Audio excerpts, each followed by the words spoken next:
Hello दोस्तों, स्वागत है आप सभी का एमआई कंपटीशन के यूट्यूब चैनल पर। आशा करते हैं कि आप सभी लोग बहुत ही अच्छे होंगे और अपनी प्रिपरेशन को बेहतर ढंग से आप सभी लोग करे होंगे। हम लोग देख रहे थे यूपी पुलिस री एग्जाम के जो मैथ का प्रैक्टिस सेट को देख रहे थे। आज उसी के आगे हम लोग देखने वाले हैं कि मैथ का प्रैक्टिस सेट नंबर 10 है और आप लोग इस वीडियो को देख करके अपनी प्रिपरेशन को बेहतर कर सकते हैं। तो चलिए हम लोग शुरू करते हैं, आज के प्रैक्टिस सेट को देखते हैं। पहला क्वेश्चन क्या है, इसे ध्यान से देखा जाए। इस पहले क्वेश्चन में कह रहा है कि 43/8 निम्न में से किन दो पूर्णांकों के बीच में होगा। ठीक है, आपको इसको निकाल करके बताना है। ऑप्शन ए में कह रहा है कि 2 और 3 के बीच में होगा। ऑप्शन बी कह रहा है 4 और 5 के बीच में होगा। ऑप्शन सी कह रहा है 1 और 4 के बीच में होगा। और ऑप्शन डी आपसे कह रहा है कि 4 और 7 के बीच में होगा। मेरे प्यारे साथी, इसे आप क्या करेंगे कि जो हमारे पास ये दिया हुआ है, जो हमारे पास ये नंबर दिया हुआ है, इसको हम लोग डिवाइड करके देखते हैं। यानी कि 8 से अगर हम लोग डिवाइड करेंगे तो 8 पंजे में 40। ठीक है, 5 बार में कट जाएगा और हमारे पास बच जाएगा 3, यानी कि +3 बच जाएगा और +3 बटा में क्या आ जाएगा 8। अब यहाँ पर एक चीज को ध्यान से देखें, जो हमारे पास ये नंबर है, ये नंबर कहां से कहां तक एग्जिस्ट कर रहा है। यानी कि 5 तो है पहले से, 5 उसका क्या है, पूर्णांक है। और प्लस में क्या है, 3/8 है। यानी कि 5 से क्या है, ज्यादा है, 5 से ज्यादा है। अब हम लोग देखें कि 5 से ज्यादा है। ठीक है, और हमारे पास उससे छोटा अंक क्या है, उसको लेकर के देखना है। तो अब यहाँ पर ध्यान से देखें, यहाँ पर कह रहा है कि 2 से 3 के बीच में, ये तो ऑप्शन आपका हो ही नहीं सकता। ठीक है, 2 से 3 के बीच में ये ऑप्शन आपका नहीं होगा। उसी प्रकार से सी वाले को भी देखें, 1 और 4 के बीच में है ही नहीं, बिल्कुल नहीं है। ठीक है, उसी प्रकार से हम लोग 4 और 5 को देखते हैं। 4 और 5 को देखते हैं तो ये बाउंड कर रहा है कि 5 ही तक जाना है। यानी कि हमारा क्या कह रहा है कि 5 से अधिक होगा, 5 से अधिक के बीच में होगा। लेकिन ये कह रहा है कि 5 से कम और 4 से अधिक, तो ये तो गलत हो गया। अब इसके बाद देखिए ऑप्शन डी को देखिए, ऑप्शन डी इस क्वेश्चन का करेक्ट आंसर होगा। ऐसा क्यों? क्योंकि देखिए कह रहा है कि 4 से अधिक और 7 से कम, तो हमारे पास ये क्या है, 5 से अधिक है समथिंग, 5 से अधिक है यानी कि 7 से कुछ कम होगा। और यहाँ पर क्या है, 4 से अधिक की बात कर रहा है, यानी कि 4 से अधिक तो ऑलरेडी है, ये 5 है। ठीक है, तो इस प्रकार से इस क्वेश्चन का करेक्ट आंसर क्या हो जाएगा, ऑप्शन डी हो जाएगा। चलिए हम लोग देखते हैं अगले प्रश्न को। और अगला प्रश्न क्या कहता है, संख्या 6/7/8, संख्या 6/7/8 से कितना अधिक है। इस क्वेश्चन को आपको निकाल करके बताना है। यहाँ पर 6 है, ठीक है, 6/7, ठीक है, 6/7/8 से कितना अधिक है, इस क्वेश्चन को आपको सॉल्व करके बताना है। ये आपका जो फ्रैक्शन वाला चैप्टर है, उस वाले चैप्टर से यह क्वेश्चन है, और यानी कि जिसे हम लोग भिन्न वाला चैप्टर कह रहे हैं, भिन्न वाले चैप्टर से यह प्रश्न। इसको ध्यान से देखें कैसे सॉल्व करना है। बेसिक कॉन्सेप्ट को पहले हम लोग सीखते हैं। यहाँ पर देखिए 6/1 लिखना होगा। ऐसा क्यों? क्योंकि कोई भी भिन्न में भिन्न जो होती है उसका हर और अंश दोनों होता है। ठीक है, तो हमारे पास 6 अलग था, यानी कि 6 का हर हमारे पास क्या हो जाएगा, 1 हो जाएगा। इस प्रकार से हम लोग लिख लेंगे। उसी प्रकार से इस वाले भिन्न को देखें, ये भिन्न का अंश है और हर क्या है, 8 है, तो इसे भी हम लोग बटे में 1 करेंगे तो ये भी भिन्न हो जाएगा। यानी कि भिन्नों का अनुपात, यानी कि भिन्न के भिन्नों का अनुपात हम लोग निकालना है। यानी कि एक भिन्न ये है और एक भिन्न ये है, इन दोनों का अनुपात हमको निकालना है। उसी प्रकार से यहाँ पर भी है। अब इसको आगे हम लोग देखते हैं, आगे कैसे सॉल्व करेंगे। पहला गुना में चौथा और दूसरा गुना में तीसरा, यानी कि 6 गुना में 8 और बटा में क्या आ जाएगा, 1 गुना में 7। यानी कि यहां से आ जाएगा 8 6 48, बटा में कितना आ जाएगा, ठीक है। इसी प्रकार से यहाँ पर देखिए 6/7, यानी कि पहला गुना में चौथा, यानी कि दूसरा गुना में तीसरा, यानी कि 6 गुना में कितना आ जाएगा, 1, बटा में कितना आ जाएगा, 7 गुना में 8। 6 1 9 6, 8 7 56, यानी कि हमारे पास ये संख्याएं आ जाएंगी। अब आपको पूछ रहा है यह संख्या इस संख्या से कितना अधिक है, वही निकाल करके बताना है। यानी कि अंतर हमको निकाल करके बताना है मेरे प्यारे साथी। तो अंतर इसका देखें, 48/7 माइनस, अंतर हम लोग ले रहे हैं अंतर, ठीक है, 48/7 माइनस 6/56, 6/56। एलसीएम इसका हम लोग ले लेंगे तो हमारे पास एलसीएम आ जाएगा 56 और 7 का 56 आ जाएगा। और 7 से इसको काटेंगे तो 8 बार में कटेगा। 8 का मल्टीप्लाई हम लोग 48 में कर देंगे, 8 गुना में 8, 48 गुना में 8 माइनस, यहाँ पर कितना आ जाएगा, 6 हो जाएगा, इक्वल टू 8 8 64 को 4 हासिल 6 का, 8 चौक को 32, 6 32 6 38, ठीक है। अब इसके बाद यहाँ पर कितना आ जाएगा, -6 बटा में 56, ठीक। अब इसको सॉल्व करेंगे, यहाँ से 14 में से 6 को घटाएंगे 8 बचेगा, 7 में से कुछ नहीं बचा, कट घटाना है तो 7 बच जाएगा, 378 बटा में 56। इसको काट करके देखें, ठीक है।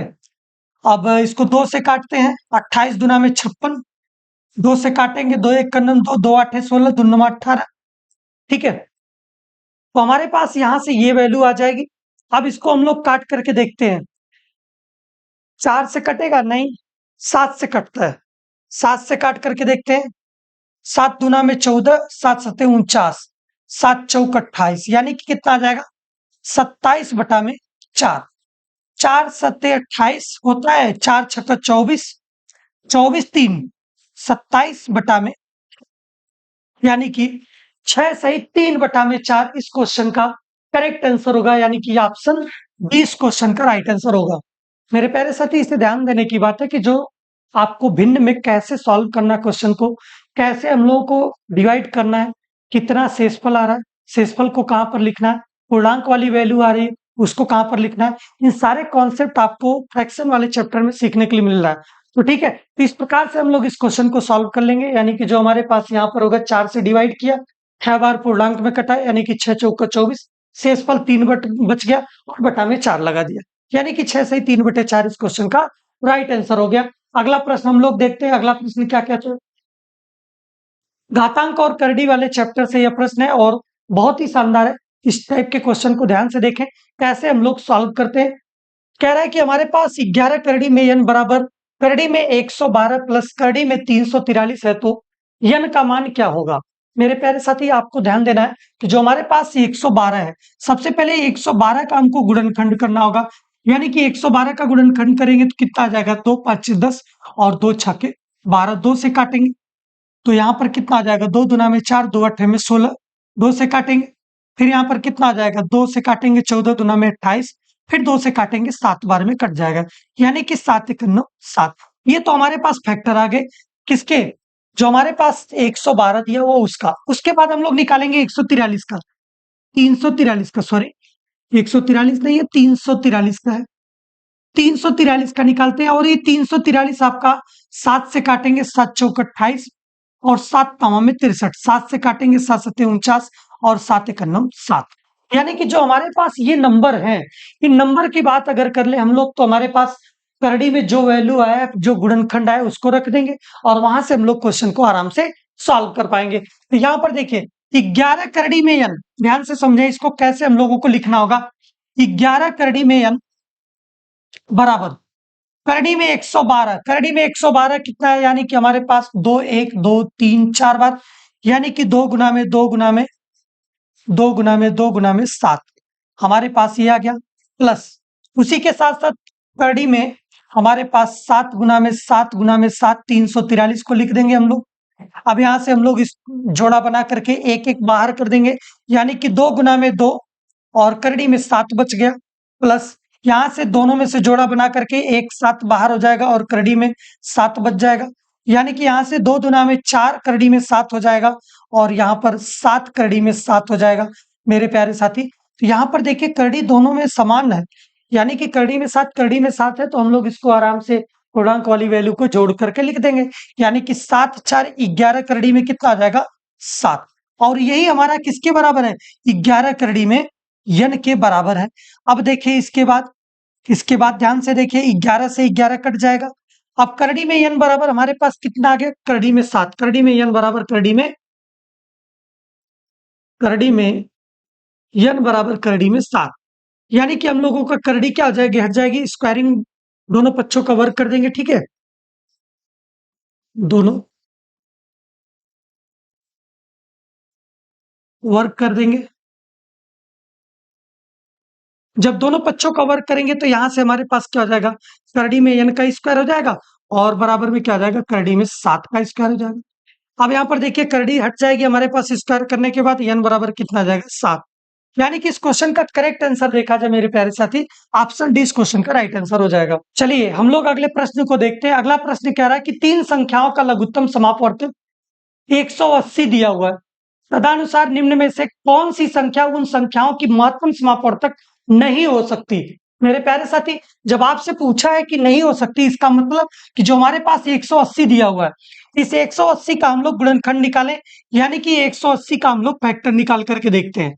यानी 180 का फैक्टर निकालेंगे, 2 से काटेंगे, 90 बार में कट जाएगा, 2 से काटेंगे 45 बार में, 90 कट जाएगा, 3 से काटेंगे 45, 15 बार में कट जाएगा, 3 5 15 और 5 1 9 5।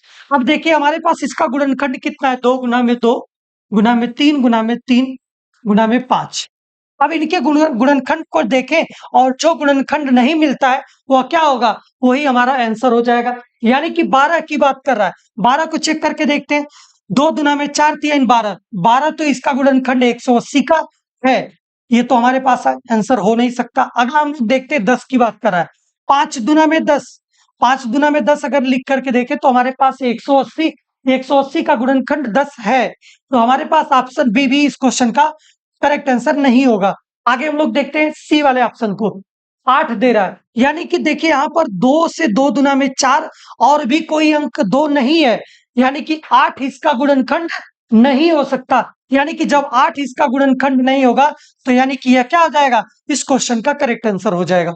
यही आपसे पूछा था कि म स प नहीं हो सकता है, तो हमारे पास जो 8 दिया हुआ है, 8 ही है इसका म स प नहीं होगा। म स प का मतलब ये होता है कि जो लघुत्तम समापवर्तक होता है, लघुत्तम समापवर्तक का गुणज होता है। यानी कि हम लोग क्या करते हैं, हमारे पास जो म स होता है गुणा में रहता है ल स के साथ साथ, ठीक है। तो इस प्रकार से यह गुणनखंड नहीं है, इसलिए इस क्वेश्चन का करेक्ट आंसर हो जाएगा। चलिए हम लोग देखते हैं अगला प्रश्न, और अगला प्रश्न आपका रेशियो एंड प्रोपोर्शन से यह प्रश्न है। इस प्रकार का क्वेश्चन आपके पेपर में जरूर देखने के लिए मिलता है, तो चलिए देखिए कैसे सॉल्व करेंगे। हमारे पास कह रहा है कि यक्स बटा में, यक्स अनुपात को हम लोग बटे में बदलते हैं तो यक्स बटा में 9 हो जाएगा। समानुपात को हम लोग बदलते हैं बराबर में और 7 बटा में क्या हो जाएगा, वाई हो जाएगा। इसको हम लोग सॉल्व कर लेते हैं, क्रॉस मल्टीप्लाई कर देंगे। क्रॉस मल्टीप्लाई यहां से हम लोग करेंगे, इसका इसमें मल्टीप्लाई, इसका इसमें मल्टीप्लाई, यानी कि एक्स वाई बराबर कितना आ जाएगा, 7 9 में 63। यानी कि जो आपसे पूछा हुआ है एक्स वाई का मान क्या होगा, यानी कि 63 होगा। ऑप्शन बी इस क्वेश्चन का राइट आंसर हो जाएगा। ठीक है, इस प्रकार से क्वेश्चन आपको पेपर में देखने के लिए मिलते हैं। तो चलिए हम लोग देखते हैं अगला प्रश्न को। अगला प्रश्न क्या कह रहा है, प्रथम 19 प्राकृतिक संख्याओं के वर्गों का औसत क्या होगा। तो मेरे प्यारे साथी, हम लोग पहले जान लेते हैं कि हमारे पास प्रथम n प्राकृतिक संख्याओं के वर्गों का योग क्या होता है, यानी कि 1 का स्क्वायर प्लस 2 का स्क्वायर प्लस 3 का square plus dot dot dot dot dot n के स्क्वायर का, इसका योग हम लोगों को निकालना है। यानी कि प्राकृतिक संख्याओं के, प्राकृतिक संख्याओं के n प्राकृतिक संख्याओं के वर्गों का योग, वर्गों का योग बराबर क्या होता है। तो यहां से होता है हमारे पास, इसका फार्मूला होता है n into n plus 1, 2n plus 1 बटा में होता है 6। अब मेरे प्यारे साथी आपको बताना है कि प्रथम 19 प्राकृतिक संख्याओं की बात कर रहा है और उसका औसत हमसे पूछ रहा है, यानी कि जब औसत निकालेंगे तो हमारे पास क्या हो जाएगा, औसत बराबर में क्या हो जाएगा, औसत बराबर में जो हमारे पास वर्गों का योग दिया हुआ है, प्रथम n प्राकृतिक संख्याओं के वर्गों का योग, यानी कि n into n plus 1, 2n plus 1 बटा में कितना है, 6। तो हमारे पास औसत होता है जो हमारे पास कुल संख्याओं का योग बटा में कुल संख्या, यानी कि कुल संख्याओं का योग बटा में कुल संख्या। यानी कि हमारे पास अगर n की अगर बात कर लिया जाए तो n से हम लोग यहाँ पर क्या कर देंगे, डिवाइड कर देंगे, तो यानी कि n से n कट जाएगा। औसत हमारे पास क्या हो जाएगा, n प्राकृतिक संख्याओं के वर्गों का औसत क्या हो जाएगा, n प्लस 1 कोष्टक में 2n प्लस 1 अपान में 6, यानी कि हमारे पास यही आपका फार्मूला बन गया। और अब जो आपसे क्वेश्चन पूछेगा कभी भी, तो हमारे पास जो हमारे पास n प्राकृतिक संख्याओं के वर्गों का औसत का फार्मूला निकल गया। यानी कि एक कोष्टक में n प्लस 1, दूसरे कोष्टक में 2n प्लस 1 बटा में 6, इस क्वेश्चन का क्या होगा, करेक्ट आंसर निकालने में मदद करने वाला है। तो चलिए हम लोग देखते हैं यहाँ पर कैसे सॉल्व किया जाएगा, इसे ध्यान से देखें। इस वाले बीच वाले पोर्शन में देख लेते हैं, ठीक है। नहीं तो रुकिए, इसको छोटा कर दे क्वेश्चन को, ठीक है। इस क्वेश्चन को छोटा कर देते हैं ना, अब आराम से। चलिए, तो हमारे पास ये फार्मूला निकल करके आ गया। n का वैल्यू हमारे पास कितना है, 19 है, यानी कि 19 गुना 19 प्लस 1, और दूसरा में क्या ब्रैकेट में क्या है 2n+1, यानी कि 2 गुना में 19 प्लस 1, और बटा में कितना आ जाएगा 6। 19 और 1 कितना आ जाएगा 20, और यहां पर कितना आ जाएगा 19 दुना में 38, 1 39 बटा में 6, ठीक है। इसको काटेंगे, 3 से काटेंगे, 3 दुना में 6, और 3 से इसको काटेंगे, 13 तिया 39, 2 से काट देंगे, 10 दुना में 20, यानी कि 13 गुना में 10, यानी कि 130। 130 इस क्वेश्चन का क्या हो जाएगा, करेक्ट आंसर हो जाएगा, यानी कि ऑप्शन बी इस क्वेश्चन का राइट आंसर होगा। इस प्रकार के क्वेश्चन आपको औसत चैप्टर से पूछा जाता है। इस पूरे कॉन्सेप्ट को आप ध्यान से नोट कर लीजिएगा, जो इतना कॉन्सेप्ट यहाँ पर बताया गया है, और आप लोगों को ये बहुत ही मदद देने वाला है, और आगे चल करके आप लोग इस टाइप के क्वेश्चन को आराम से सॉल्व कर पाएंगे। चलिए हम लोग देखते हैं अगला प्रश्न को। अगला प्रश्न क्या कह रहा है, अगला प्रश्न आपका औसत परसेंटेज चैप्टर से है। इस क्वेश्चन को देखते हैं। कह रहा है कि यदि 25/2 का x प्रतिशत बराबर 150 है, तो x का मान ज्ञात कीजिए। मेरे प्यारे साथी आप ध्यान से देखें, 25/2 का को हम लोग बदलेंगे गुणा में x प्रतिशत, यानी कि x बटा में क्या हो जाएगा 100% को हटाएंगे तो, और बराबर में कह रहा है कि 150, ठीक है। अब यहां से इसको देखिए, 25 से काटेंगे, 25 चौको 100, x बराबर कितना आ जाएगा 2 गुना में 4 गुना में 15, 150, यानी कि यहां से कितना आ जाएगा 4 दुना में 8 और 15 बटे 120, यानी कि हमारे पास एक जीरो यहां पर और लग जाएगा। और इस प्रकार से इस क्वेश्चन का करेक्ट आंसर क्या हो जाएगा 1200 हो जाएगा। ऑप्शन डी इस क्वेश्चन का राइट आंसर होगा। ऐसे प्रश्न छोटे छोटे आपके परसेंटेज चैप्टर से पूछ लिए जाते हैं। तो चलिए हम लोग देखते हैं अगला प्रश्न। तो हम लोग यहाँ से क्या निकाल लेते हैं कि हमारे पास जो सीपी की वैल्यू को निकालते हैं। सबसे पहले हम लोग इसको ध्यान से देखें। कह रहा है कि एक साइकिल को 10,120 रुपए में बेचने पर 10% का लाभ होता है। मेरे प्यारे साथी आपको बता दें कि जो हमारे पास एसपी होता है, हमारे पास एसपी अपान सीपी में होता है हमारे पास 100 प्लस माइनस प्रॉफिट और लॉस अपान में क्या था 100।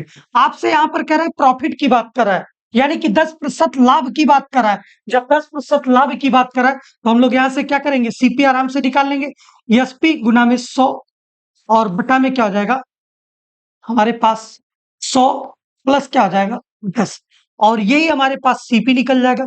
एसपी हमारे पास है 10,120 रुपए, 10,120 रुपए, और गुना में क्या है 100 और बटा में 110, ठीक है। और हमारे पास ये जीरो से जीरो कट जाएगा, ठीक है। अब इसके बाद हम लोग इसको काटेंगे, कितना आ जाएगा 11 से काटें इसको, 11 9 99 और 11 दुना में 22, यानी कि यहां से आ जाएगा 9,200 रुपए आ जाएगा। ये तो सीपी आ गया। अब इस सीपी जब हमारे पास आ गया तो हम लोग क्या करेंगे इस क्वेश्चन को आराम से निकाल लेंगे। जो हमारे पास जिस प्रॉफिट पे वो कहा हुआ है उस पे हम लोग आराम से क्वेश्चन को लगा के सॉल्व कर लेंगे। अब यहाँ पर देखिए, जो यहाँ पर कह रहा है कि sp2 है, sp2 क्या है सीपी से कम है, यानी कि हमारे पास यहाँ पर क्या आने वाला है लॉस आने वाला है। और लॉस कितने का आएगा 9,200 माइनस यहाँ पर कितना आ जाएगा 8,740, इसको घटाएंगे तो कितना आ जाएगा जीरो, और यहाँ पर 10 में से 4 घटाएंगे 6 आ जाएगा, और यहाँ पर 11 में से 7 को घटाएंगे 4 आ जाएगा, और यहाँ पर 8 में से 8 घटाएंगे तो जीरो, यानी कि 460 रुपए का उसको क्या होगा लॉस होगा। यानी कि परसेंटेज लॉस अगर निकाले हमारे पास तो हमारे पास लॉस अपान में क्या होता है सीपी इंटू 100, यानी कि लॉस यहां पर आ गया हमारे पास 460 रुपए, और बटा में सीपी हमारे पास कितना है 9,200 रुपए, यानी कि 9,200 और गुना में 100। 2 जीरो से तो 2 जीरो कट गया, 2 से इसको काट करके देखते हैं, 2 चौको 8 और 2 छक्के 12, 2 से काटेंगे 2 दूना 4, 2 तिहाई 6, जीरो 230 आ गया। इसको हम लोग आगे देखें, 23 दहा में 230 और 23 दुना में 46, 2 से काटेंगे 2 पंजे में 10, यानी कि यहाँ पर अगर देखा जाए तो इसके पास लॉस कितना आ जाएगा, 5% का आ जाएगा। यानी कि इस क्वेश्चन का करेक्ट आंसर क्या हो जाएगा, ऑप्शन बी हो जाएगा। ऑप्शन बी इस क्वेश्चन का राइट आंसर होगा। ठीक है, ऑप्शन बी इस क्वेश्चन का राइट हो जाएगा, यानी कि 5% का इसको लॉस झेलना पड़ेगा।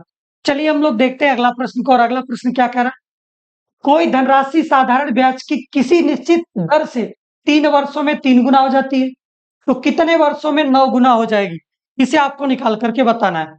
कोई धनराशि साधारण ब्याज की किसी निश्चित दर पर, हमारे पास रेट यहां पर क्या है, रेट यहां पर इक्वल है, यानी कि R1 बराबर क्या है R2, दोनों का दोनों क्या है बराबर है, दोनों को केस में।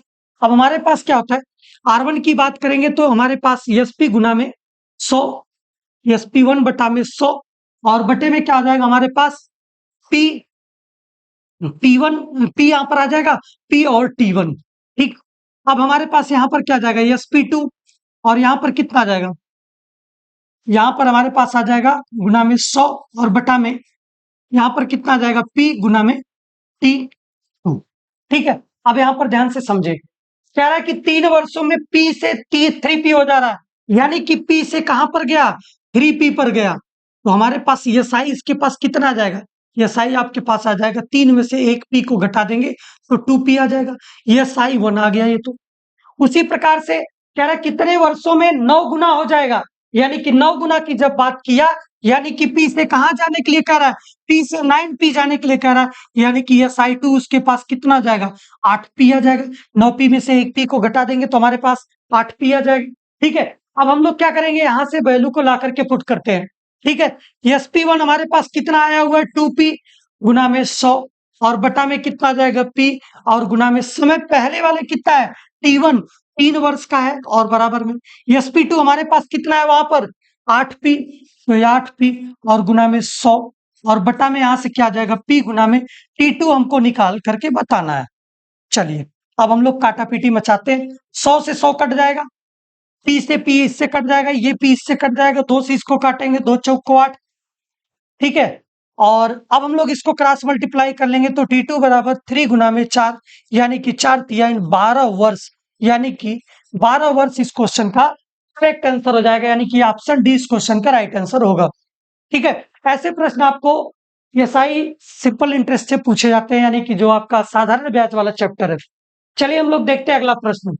अगला प्रश्न क्या कह रहा है, ये टाइम एंड डिस्टेंस से प्रश्न है, यानी कि जो आपका समय और दूरी वाला चैप्टर है उससे प्रश्न है। एक कार 5 घंटे में 150 किलोमीटर की दूरी तय करती है। मेरे प्यारे साथी, 5 घंटा में 150 किलोमीटर जा रही है। ठीक है, यदि अपनी सामान्य चाल की 1/3 चाल से चलती है, यानी कि वो कह रहा है, आप ध्यान से समझे, अगर वो उसकी चाल यस थी, तो उसकी चाल अब घट के कितनी हो जा रही है 1/3, यानी कि तिहाई हो जा रही है। बताइए, जब उसकी चाल पहले यस थी और प्रेजेंट में उसकी चाल क्या है, यस बटा में 3 हो गई। अब मेरे प्यारे साथी एक बात आप ध्यान से समझे कि स्पीड बराबर होता है डिस्टेंस अपॉन टाइम होता है, डिस्टेंस अपॉन टाइम। तो डिस्टेंस क्या है, दोनों में समान है, यानी कि हमारे पास यहां से ये डायरेक्टली इनवर्सली प्रोपोर्शनल हो जाएगा किसके, टाइम के। यानी कि ये जितनी इसकी स्पीड बढ़ेगी उसी हिसाब से इसकी क्या होगी, टाइम क्या हो जाएगी, यहाँ पर क्या हो जाएगा, इसका टाइम घट जाएगा। ठीक है, तो हमारे पास यहाँ पर ध्यान से समझे कि जो अगर टाइम अगर बढ़ेगा तो हमारी स्पीड घटेगी, और स्पीड अगर घटेगी तो टाइम हमारे क्या हो जाएगा, आराम से बढ़ जाएगा। अब उसी चीज को ध्यान से देखे, 5 घंटे में 150 किलोमीटर चल रही है। ठीक है, अब वो कह रहा है 1/3 तिहाई अगर हो जाएगी तो उसकी चाल कैसी होगी, उसको ध्यान से देखे कितना समय लगने वाला है, यानी कि उसका हमारे पास 5 गुना में अगर 3 कर दिया जाए, ठीक है, 5 गुना में 3, यानी कि यहां से कितना आ जाएगा, 1/3 की बात कर रहा है, यानी कि हमारे पास उसकी चाल, उसका समय कितना आ जाएगा 5 तिहाई 15 घंटों, और 15 घंटे तो हमारे पास पहले लग रहा था, लेकिन घटने के बाद ये क्या हो जाएगा 5 घंटा हम लोग इसमें से घटा देंगे, यानी कि 5 दुना में 10, और सॉरी 5 तिहाई 15, 15 माइनस कितना आ जाएगा, 15 माइनस 5 बराबर कितना आ जाएगा, 10 घंटा अधिक लगेगा, 10 घंटे अधिक उसको लगेगा। इस क्वेश्चन का करेक्ट आंसर क्या हो जाएगा, ऑप्शन बी राइट हो जाएगा। ठीक है, इस कॉन्सेप्ट को फिर से समझ ले एक बार आप लोग, कैसे हम लोग इसको निकाल रहे हैं। जब हमारे पास 5 घंटा था तब वो उसकी चाल कैसे कितनी, तब उसने कितना चल रहा था, 150 किलोमीटर चल रहा था, लेकिन अब उसकी चाल क्या है, घट गई है। जब चाल घट गई है, जितना घटी है, जिस लेवल से घटी है, उसी अनुसार तो हमारे पास उसकी समय भी बढ़ेगा। यानी कि हमारे पास समय बढ़ेगा कितना, 5 गुना में 3 हो जाएगा, यानी कि 5 3 15 हो जाएगा। और जब हम लोग 5 घंटे को घटा देंगे तो हमारे पास प्रारंभिक में हमारे पास 5 घंटा लग रहा था, लेकिन वर्तमान में कितना लग रहा है, 15 घंटे लग रहा है। 5 घंटे को हम लोग जब घटाएंगे तो 10 घंटा हमारे पास आ जाएगा, और 10 घंटा यही क्या होगा, आपका अधिक समय लगेगा, जब उसकी चाल क्या हो जाएगी, 1/3 हो जाएगी, यानी कि 1/3 चाल हो जाएगी। अब इस क्वेश्चन को देखें, अगला प्रश्न हमारे पास क्या कह रहा है, ये बहुत ही शानदार क्वेश्चन है। इस प्रकार का क्वेश्चन आपको पेपर में देखने के लिए मिलता है बार बार। दो संभावित त्रिभुज के क्षेत्रफलों का अनुपात आपको दिया हुआ 25:36 का दिया हुआ है, उनके शीर्ष लंबों का अनुपात क्या होगा, इसे आपको निकाल करके बताना है। मेरे प्यारे साथी, एक यहाँ पर फार्मूला लिखा गया है, इस फार्मूले को ध्यान से देखिए। कह रहा है कि संभावित त्रिभुज के क्षेत्रफलों का अनुपात उसके शीर्ष लंब के अनुपात के स्क्वायर के बराबर होता है। यानी कि संभावित त्रिभुज का क्षेत्रफल पहले का और दूसरे का, इनका अनुपात अगर निकालोगे तो शीर्ष लंब का स्क्वायर के अनुपात उनके क्या होंगे, उसके बराबर होंगे। तो यहाँ पर देखिए, त्रिभुज के क्षेत्रफलों का अनुपात, यानी कि जो संभावित त्रिभुज के क्षेत्रफलों का अनुपात दिया हुआ, कितना दिया हुआ, 25/36 दिया हुआ, यानी कि 25/36। तो हमारे पास शीर्ष लंब का अनुपात हम लोग यहाँ पर आराम से निकाल लेंगे, यानी कि शीर्ष लंब 1/शीर्ष लंब 2। ठीक है, शीर्ष लंब 1 और शीर्ष लंब 2, और हमारे पास यहाँ पर क्या है, स्क्वायर में है। जब स्क्वायर में तो इधर जाकर के क्या हो जाएगा, अंडर रूट लग जाएगा, यानी कि जब अंडर रूट लगेगा तो अंडर रूट में से हम लोग इसको निकालेंगे, 5 बटा में कितना आ जाएगा, 36, और 5 बटा में 36 इस क्वेश्चन का क्या आ जाएगा, सॉरी 5 बटा में 6 होगा ना, सॉरी यहाँ पर गलती हुई है। अंडर रूट जब हम लोग निकालेंगे तो यहाँ पर क्या होगा, 25 का अंडर रूट निकालेंगे तो हमारे पास 5 आ जाएगा, 36 का अंडर रूट निकालेंगे तो हमारे पास 6 आ जाएगा, और 5/6 इस क्वेश्चन का क्या आ जाएगा, करेक्ट आंसर हो जाएगा, यानी कि ऑप्शन सी इस क्वेश्चन का राइट आंसर होगा। ऐसे ही प्रश्न आपको एग्जाम में देखने के लिए मिलते हैं मेरे प्यारे साथियों, तो आप लोग वीडियो को एंड तक देखते रहिए, और चैनल पर अगर नए हैं तो चैनल को सब्सक्राइब कर लीजिए। और आज के लिए इतना ही था, हम लोग मिलते हैं कल प्रैक्टिस सेट नंबर 11 में, और बहुत बहुत धन्यवाद आपको। जय हिंद, वंदे मातरम।